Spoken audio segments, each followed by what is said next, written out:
Lieutenant Commander Arias Zhang stared at her sensor display aboard New Athens Station, certain she had made a mistake.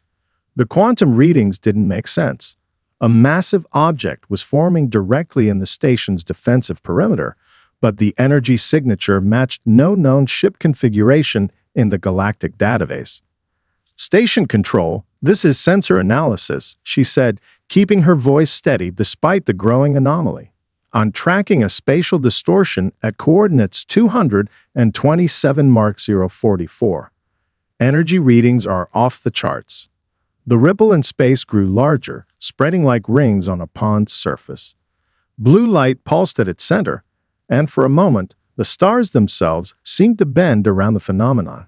Station Control buzzed with activity as every sensor focused on the event. Through the station's observation dome, Arya watched as reality itself parted like a curtain. The bow of a massive vessel emerged from the light, its hull gleaming with an impossible sheen despite bearing marks of advanced weaponry.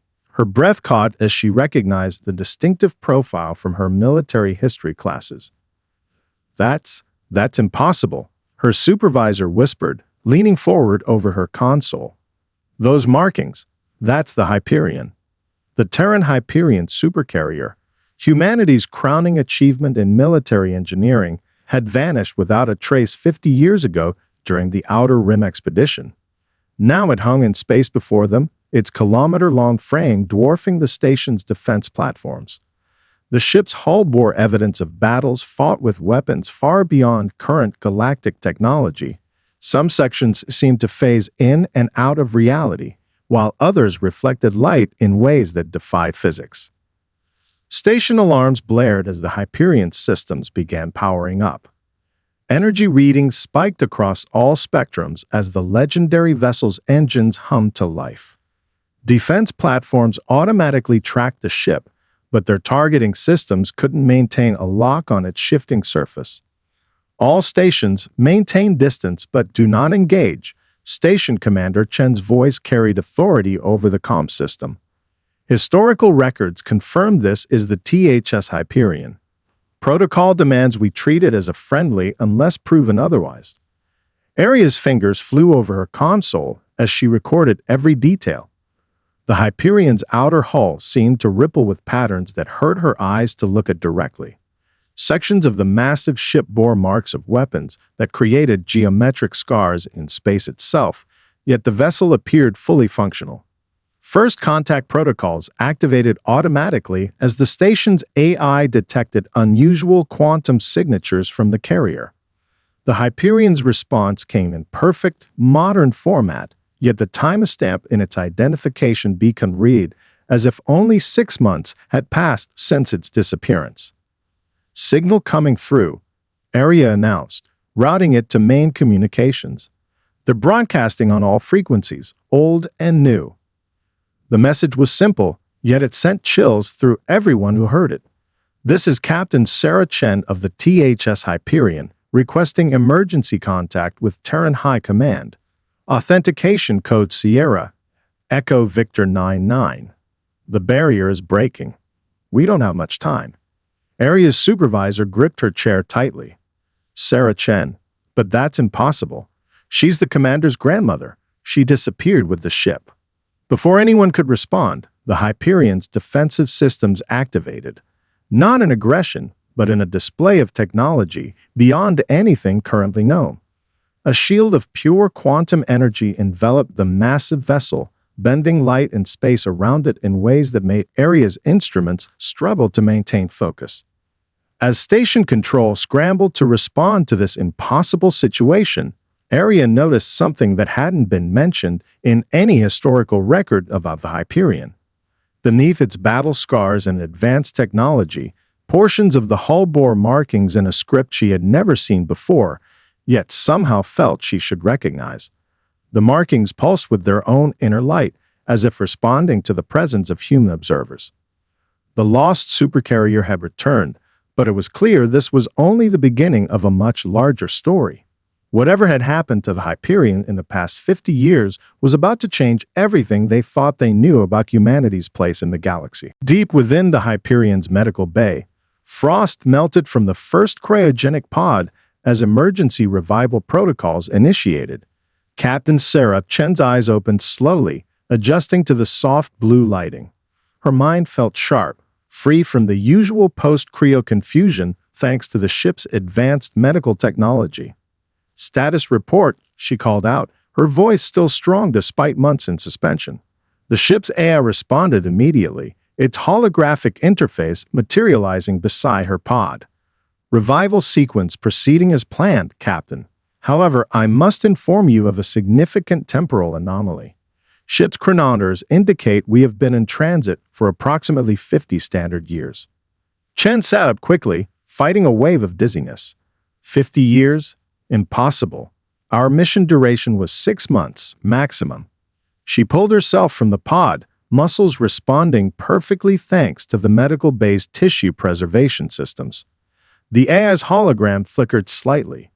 "Correct, Captain. Our subjective time in dimensional space was 6 months, 4 days. However, the temporal differential was unexpected." Before Chen could respond, the medical bay's main door slid open. A boarding party entered, led by a man in a modern Terran Navy uniform. Chen's breath caught as she recognized her own features in his face, features she had last seen on her infant grandson. "Hello, grandmother," Commander James Chen said softly, emotion clear in his voice. "Welcome back to normal space." Sir Chen stood straight, her captain's training taking over despite the personal shock. "Report, Commander. What's the situation outside?" "The galaxy's changed considerably since the Hyperion disappeared," James explained, watching as other medical pods began their revival sequences.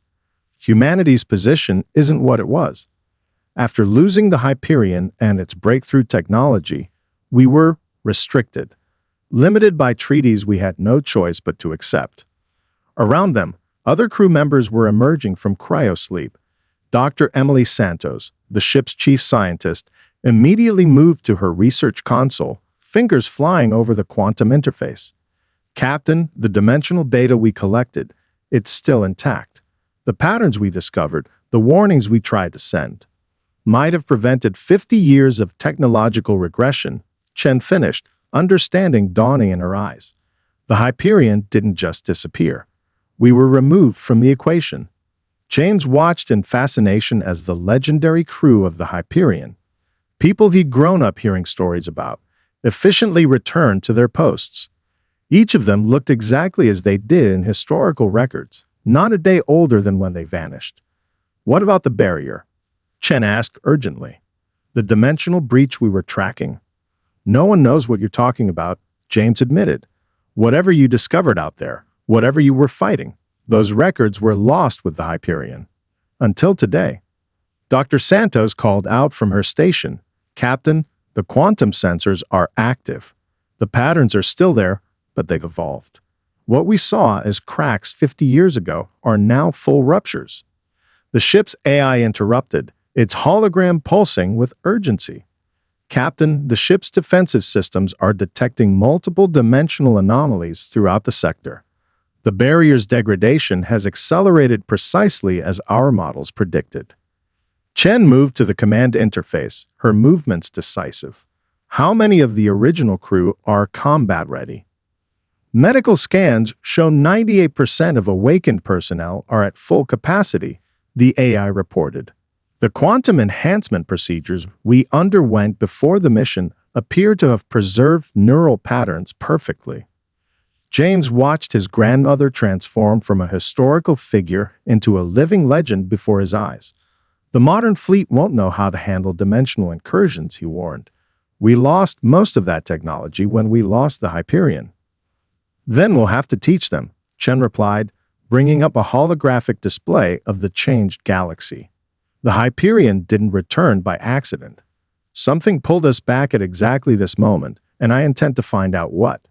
Through the medical bay's viewport, the stars seemed to shimmer strangely, as if reality itself was growing thin. The crew of the Hyperion had returned to a future they never expected, carrying warnings of a threat the galaxy had forgotten. Now they had to adapt quickly, because the very fabric of space-time was beginning to unravel around them. The Hyperion's bridge hummed with restored power as Captain Chen took her command chair. Holographic displays sparkled to life around her, showing the positions of 3 approaching vessels, sleek, modern ships designed for specialist intervention. Their weapons are primitive compared to what we faced, Lieutenant K. Rodriguez reported from Tactical, his fingers dancing across the quantum interface. But they're positioning themselves in a triumvirate formation. Someone's been studying old Terran battle tactics. Chen smiled slightly. Good. They haven't forgotten everything. She turned to her grandson, who stood at the observer station. Commander, I assume those are enforcement vessels. Galactic Assembly peacekeepers, James confirmed. Standard protocol when dealing with ships that exceed current technological restrictions. They'll demand the Hyperion's surrender and impoundment. The lead vessel's transmission cut through their discussion. T.H. Hyperion, this is Peacekeeper Actual. Your vessel violates 17 provisions of the Technology Limitation Treaty. Power down your systems and prepare for boarding. Watch closely, James, Chen said, activating the ship's external speakers. The Hyperion isn't just a carrier. It's humanity's greatest achievement in engineering. She addressed the peacekeepers. This is Captain Chen. Before you attempt anything rash, I'd like to demonstrate why these restrictions are now obsolete. Dr. Santos called out from her science station. Quantum drive aligned, Captain. Dimensional shields at full capacity. Execute pattern Sierra 7, Chen ordered. Let's show them what humanity's capable of. The Hyperion moved, not with the lumbering pace expected of a vessel its size, but with impossible grace. The kilometer-long ship pivoted on its axis, its quantum drive bending spacetime around the hull. To the astounded peacekeepers, it appeared to dance between their carefully planned formation. Multiple target locks, Rodriguez reported with a grin, all missing by design. The dimensional shifting is confusing their targeting systems. James gripped his console as the massive ship performed maneuvers that should have torn it apart. The Hyperion phased partially out of normal space, leaving phantom images in its wake. Each movement demonstrated technological mastery far beyond current galactic capabilities. Receiving priority transmission from New Athens Station, the communications officer announced. They're detecting energy signatures that match theoretical models of quantum tunneling. Chen nodded. The Hyperion doesn't just move through space. It moves with space, using principles humanity rediscovered during our dimensional battles, principles that were stolen from us when we vanished. The ship completed its demonstration by simultaneously appearing at 3 different locations, each image solid enough to trigger sensor readings before coalescing back into a single form. The peacekeeper vessels remained frozen in space, their crews likely struggling to comprehend what they'd witnessed. Dimensional echo projection, Dr. Santos explained for James's benefit. The ship exists in multiple probability states simultaneously, a necessary defense against enemies that could attack from any reality. The lead peacekeeper vessel finally responded, its commander's voice notably less commanding. Hyperion, our sensors indicate these technologies are well beyond theoretical limits. The Assembly will need to reconvene to discuss this development. The Assembly can discuss all they want, Chen replied, but humanity's restrictions end today. We didn't spend 6 months fighting through dimensional hell to return to a future where our species is chained. She turned to James. Take these sensor logs back to Earth Command. Show them what humanity achieved before we were forced to forget. The Hyperion isn't just a relic of the past. It's a bridge to the future we were meant to have. As the peacekeeper vessels retreated to a respectful distance, the Hyperion's quantum sensors pinged a warning. Dr. Santos straightened at her station, concern evident in her expression. Captain, I'm detecting dimensional thinning throughout the sector. The barrier we tried to repair 50 years ago, it's not just breaking anymore. Something's actively tearing it apart. Chen's expression hardened. The Hyperion's display of power wasn't just about proving humanity's worth. It was preparation for the battle they had returned to fight. a battle that would determine not just humanity's future, but the survival of reality itself. Dr. Marcus Wong stood in the Hyperion's quantum lab, his archaeological training proving unexpectedly useful as he studied readouts from the ship's dimensional sensors. The patterns reminded him of something he'd seen in ancient ruins across a dozen worlds, a script that no species had ever managed to translate. The energy signatures are identical, he muttered, comparing his archaeological database to the ship's readings. Captain, I think you need to see this. Captain Chen arrived minutes later, Dr. Santos following close behind. The quantum lab's holographic displays showed a three-dimensional map of major trading hubs across the galaxy. Red points of light pulsed at seemingly random locations. These markers indicate dimensional instability, Chen asked, studying the pattern. Not random instability, Wong corrected, highlighting specific points. Look at the placement. Each anomaly sits at the heart of a trading hub that's been active for at least 10,000 years. And each one matches energy signatures I've documented in ruins across the galaxy. Dr. Santos stepped forward, her eyes widening. The quantum resonance. It's artificially maintained. These aren't natural phenomena. They're machines. Ancient machines, still running after millennia. Wong nodded excitedly. Precisely. Every major civilization built their trading hubs on top of these sites, probably without even knowing what lay beneath. The real question is, what are these devices doing? Maintaining the dimensional barrier, Chen realized, remembering their original mission, the one that's now failing. The ship's AI manifested its hologram, adding new layers to the galactic display. Analysis complete. The devices appeared to be part of a vast network. Their power signatures match elements of the Hyperion's quantum drive, technology we thought we had invented. We didn't invent it, Wong said quietly. We rediscovered it. Look at this. He brought up images of artifacts he'd documented over years of research. These symbols appear in ruins predating known civilization. I could never translate them, but now. He overlaid the symbols with the Hyperion's quantum frequency patterns. They matched perfectly. The dimensional beings we fought, Chen said, pieces falling into place. They weren't invading. They were returning. These devices were built to keep them out. Dr. Santos accessed the ship's battle logs. Our weapons, our defenses, everything we developed for the Hyperion was based on fragments of this ancient technology. That's why we were able to fight them effectively. And why we were removed from the timeline, Wong added. Something didn't want us making these connections 50 years ago. The quantum lab's displays suddenly flickered, showing new data as the ship's sensors detected activity from the nearest trading hub. Ancient machinery, dormant for millennia, was awakening. Energy spike at Hub Station 7, the AI reported. The local dimensional barrier is becoming visible to normal space sensors. Through the lab's viewport, they watched as reality itself seemed to ripple around the massive trading station.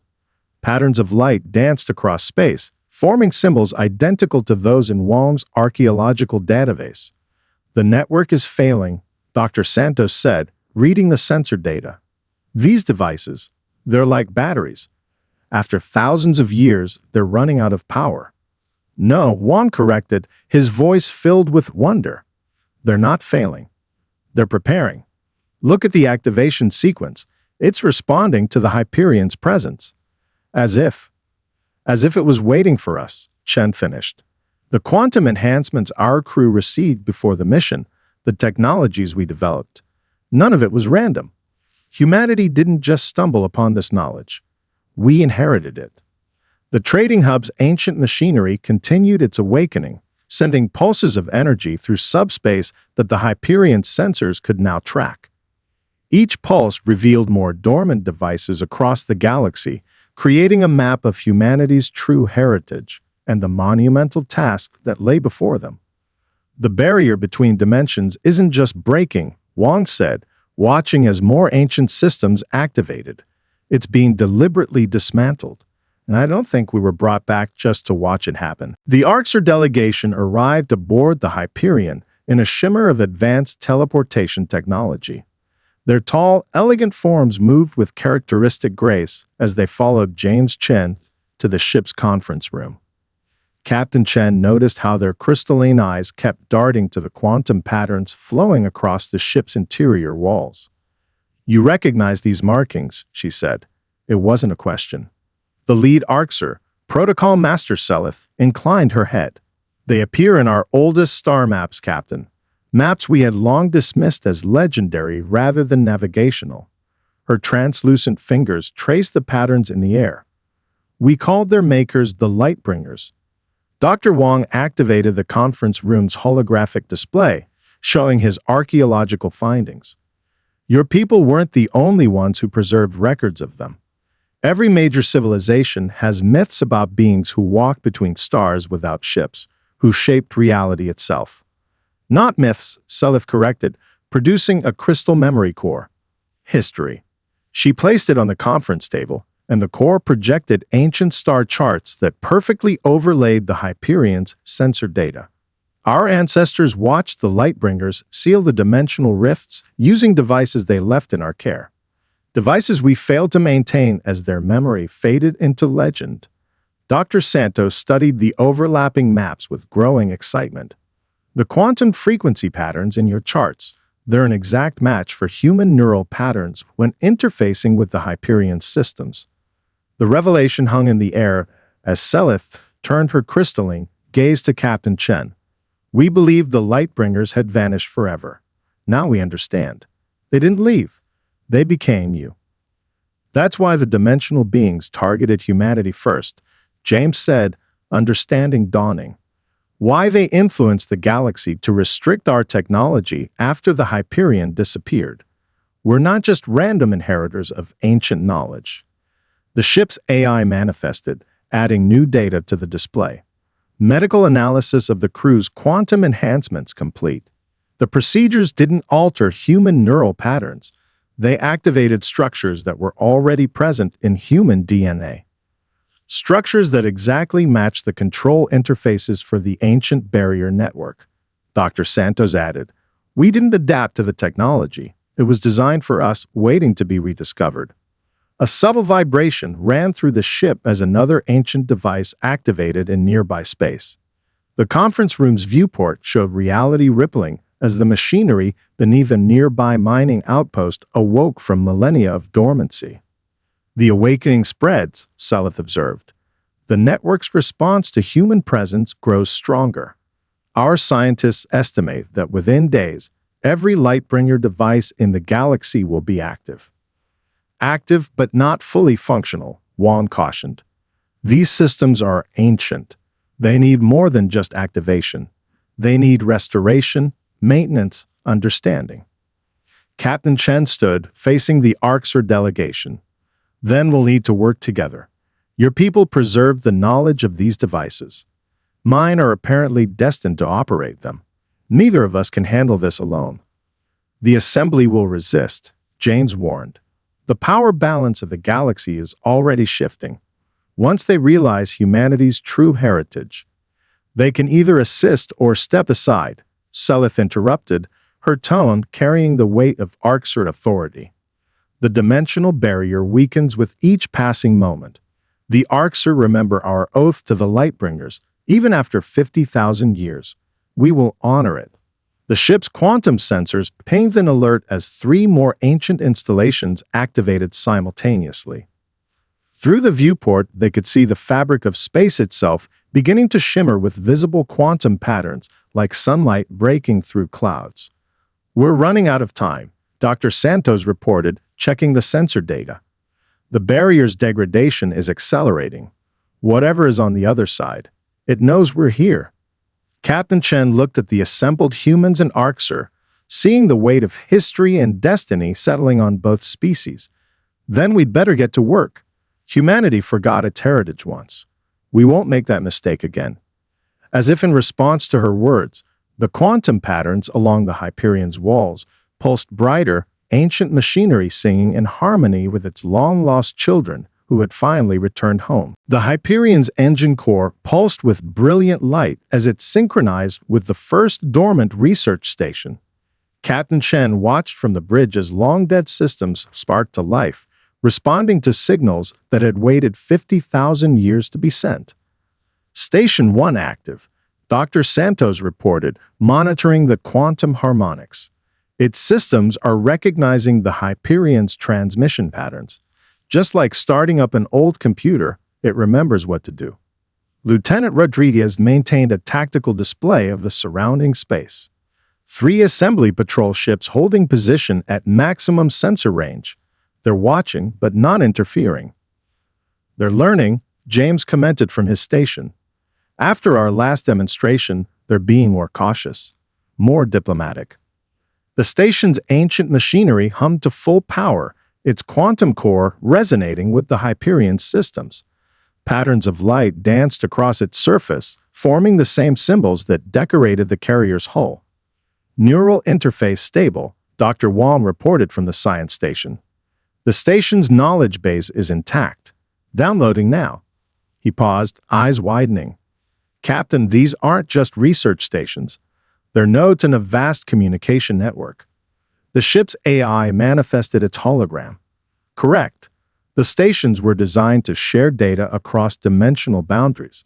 The Lightbringers use them to monitor multiple realities simultaneously, which explains why they're spread across the galaxy in such a specific pattern, Chen realized. Each one watches a different layer of spacetime. Together, they form a complete picture. The bridge crew watched as the first station transmitted its activation signal into deep space. Within moments, 2 more stations responded, their own ancient systems warming up after millennia of silence. It's beautiful, Dr. Santos whispered, studying the sensor readings. The quantum harmonics, they're not just signals, they're music. The stations are singing to each other. James checked his communications display. We're receiving transmissions from 17 different species. They're detecting the energy signatures. Everyone wants to know what's happening. Tell them the truth, Chen decided. The Arxer have already pledged their support. Others will follow once they understand what's at stake. The ship's quantum sensors detected a new signal pattern emerging from the active stations. Dr. Wong leaned forward at his console, translating the ancient data streams. They're not just monitoring dimensional boundaries, he announced. They're strengthening them. Each active station increases the stability of local spacetime. Rodriguez's tactical display suddenly lit up with new contacts. Multiple ships approaching, Captain. Signatures match. Centauri vessels. Their entire scientific fleet. The Centauri, masters of biological technology, had always maintained a careful neutrality in galactic politics. Their arrival spoke volumes about the situation's gravity. Receiving transmission from the Centauri science director, James reported. They're offering their complete database of temporal research. Apparently, they've been studying similar energy patterns in living organisms across the galaxy. Chen smiled. Accept their offer. Humanity may be the key to the Lightbringer network, but we'll need every species' knowledge to make this work. The first research station had fully activated now, its systems interfacing smoothly with the Hyperion's technology. Through the bridge viewport, they could see reality itself becoming more stable around the installation, like waves settling on a calm sea. 4 more stations showing preliminary activation signatures, Dr. Santos announced. The network is rebuilding itself faster than we predicted. It's almost like it's eager to wake up, Wong finished. These stations have been waiting for us, Captain. All this time, they've been waiting for humanity to remember who we are. Chen studied the tactical display, watching as more ships arrived from different species. The galaxy was changing before their eyes, ancient powers awakening as humanity reclaimed its forgotten legacy. Send word to Earth, she ordered. Tell them to begin activating every dormant research facility they can find. It's time for humanity to take up our ancestors' work. As if in response, the quantum harmonics from the active stations grew stronger, their song echoing across space. The Hyperion's own systems joined the chorus, adding humanity's voice to a symphony 50,000 years in the making. Reality trembled as the dimensional barrier thinned across a dozen sectors simultaneously. The Hyperion led a fleet of 700 ships from 30 different species, each vessel modified with quantum sensors based on the carrier's technology. Multiple breaches forming, Lieutenant Rodriguez reported, his hands steady on the tactical controls. The barrier network is responding, but 3 sectors are showing critical instability. Captain Chen studied the strategic display, where red warning indicators bloomed like deadly flowers. Status of the modified fleet. Arxer vessels are maintaining formation in Sector 7, James reported from his station. Centauri bioships are successfully reading the quantum frequencies. The rest of the fleet is adapting to the dimensional shifts better than expected. Dr. Santos worked furiously at her console, coordinating with the activated research stations. The network is fully online, but the power drain is enormous. We're losing barrier integrity faster than the stations can restore it. Through the bridge viewport, space itself seemed to ripple and twist. The dimensional beings were no longer content with subtle infiltration. They were tearing their way through to normal space. All ships maintain formation, Chen broadcast to the fleet. Remember your training. Don't trust your standard sensors. Rely on the quantum readings we provided. These entities exist partially out of phase with our reality. Aim where they're going to be, not where they appear to be. The first breach burst open like a soap bubble, releasing shapes that hurt the mind to look at directly. The dimensional beings had evolved since the Hyperion's original encounter, becoming even more alien and dangerous. Energy signatures match our previous encounters, Dr. Wong confirmed from his science station. But they're stronger now, more organized. The ship's AI manifested with urgent data. Analysis complete. The beings are targeting specific frequencies in the barrier network. They've learned from their previous failures. Chen nodded grimly. Because they've had 50 years to study the barriers while we were gone. While humanity forgot its purpose. She opened a channel to the entire fleet. All ships execute formation pattern Delta. Focus fire on these coordinates. The Allied fleet moved with practiced precision, their weapons incorporating principles from the ancient research stations. Quantum-enhanced energy beams struck the dimensional entities, forcing them fully into normal space where conventional weapons could affect them. Arxer ships reporting success with the modified shielding, James announced. Their crystal matrix technology is amplifying the quantum effects. The Centauri bioships are actually adapting to dimensional stress in real time. Dr. Santos looked up from her readings. Captain, the research stations are synchronizing with our attacks. The network is learning, adapting. It's not just a barrier, it's a living defense system. The Hyperion's quantum core pulsed with brilliant energy as it coordinated the fleet's efforts. Each ship contributed its unique strengths. Arxer crystal technology focusing quantum fields, Centauri bioships processing dimensional data through organic computers, and dozens of other species adding their own innovations to humanity's ancestral technology. Multiple entities contained, Rodriguez reported. But the largest breach is still expanding. Something massive is coming through. The space ahead of the fleet twisted impossibly, and a vast intelligence pressed against the fabric of reality. Through the quantum sensors, they could see its true form, a being of pure thought and energy, ancient beyond comprehension. It's trying to communicate, Dr. Wong announced suddenly. The quantum patterns, they're similar to the station's base code. These aren't just invaders, they're the original builders. Understanding dawned in Chen's eyes. Not invaders, caretakers. They're not attacking the barrier network. They're testing us, testing humanity. The vast entity pulsed with energy that their sensors translated as approval.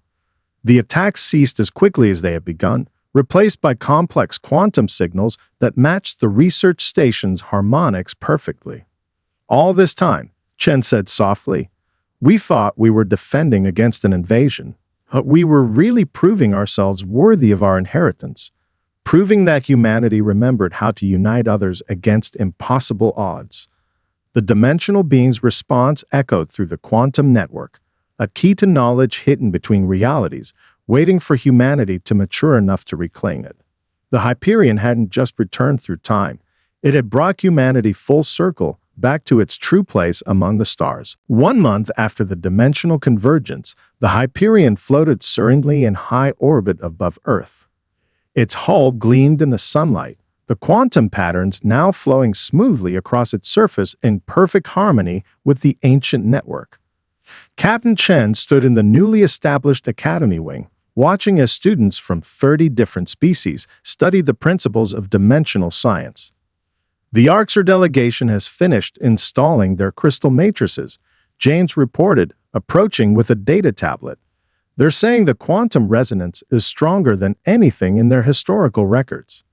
Chen smiled, watching a young Zentari scientist working alongside a human cadet. How are the new students adapting to the neural interface training? Better than expected, Dr. Santos answered, joining them at the observation window. It turns out humans weren't the only species the Lightbringers prepared for this moment. Every race has a potential. We just needed to remember how to access it. The ship's quantum core hummed peacefully, its energy synchronized with thousands of reactivated stations across the galaxy. Through the window, they could see Earth's first new dimensional research facility nearing completion, its architecture blending designs from a dozen different cultures. Message from the Galactic Assembly. Rodriguez called from his station. The Technology Limitation Treaty has been officially dissolved. They're requesting the Hyperion's presence at the signing of the new dimensional accords next week. Dr. Wong looked up from where he was teaching a group of mixed-species students about quantum harmonics. The translation of the Lightbringer archives is proceeding faster than we hoped. Each species brings their own insights, their own pieces of the puzzle. As it was always meant to be, Chen said, remembering the vast intelligence that had tested them. The Lightbringers didn't want servants or soldiers. They wanted inheritors who would unite the galaxy naturally, through cooperation rather than force. Through the Academy's vast windows, they could see ships from dozens of worlds moving in coordinated patterns, practicing the delicate maneuvers required for dimensional navigation. The Hyperion had become more than a carrier. It was a symbol of unity, a bridge between past and future. The temporal mechanics team made an interesting discovery, Dr. Santos added. The Hyperion's 50-year disappearance. It wasn't an accident or an attack. The ship itself chose that moment to return, guided by protocols so deeply embedded in its quantum core that even the AI didn't recognize them until now. James nodded thoughtfully.